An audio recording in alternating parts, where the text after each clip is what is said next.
তোমরা সবাই কেমন আছো? আশা করি ভালো আছো। তো আমরা এখন বানাবো ব্ল্যাক ডাল ফ্রাই। তো এরপর ঢেলে দেবো তেল, 50 গ্রাম তেল ঢেলে দেবো। তো তেল গরম হয়ে গেছে দেখতে পাচ্ছ। এরপর ঢেলে দেবো লঙ্কা, শুকনো লঙ্কা, নেক্সট ঢেলে দেবো জিরা আর কালো সরষে। তো দেখতে থাকো। নেক্সট ঢেলে দেবো লসুন, 50 গ্রাম লসুন দেখতে পাচ্ছ হয়ে গেছে। নেক্সট ঢেলে দেবো লঙ্কা, কাঁচা লঙ্কা 50 গ্রাম।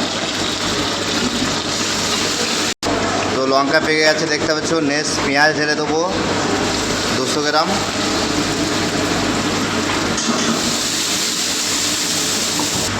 তো দেখতে পাচ্ছ পেঁয়াজ পেকে গেছে। নেক্সট ঢেলে দেবো টমেটো, 50 গ্রাম মতন টমেটো নিয়েছি। তো এরপর ঢেলে দেবো নমক মানে নুন তো যতটা। এরপর ঢেলে দেবো হলুদ 25 গ্রাম, 25 গ্রাম মির্চি পাউডার, 25 গ্রাম ধনিয়া পাউডার। এর সাথে একটু জল অ্যাড করব যাতে মশলাটা না লেগে যায় নিচে।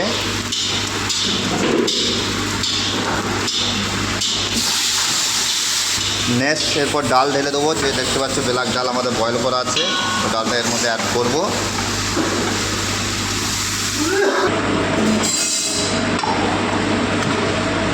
এর মধ্যে একটু হালকা পরিমাণে জল অ্যাড করব।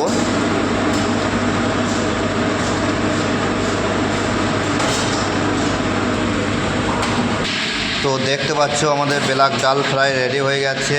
তো কেমন লাগলো ভিডিওটা অবশ্যই বলবে, লাইক শেয়ার কমেন্ট করে দেবে। Thank you.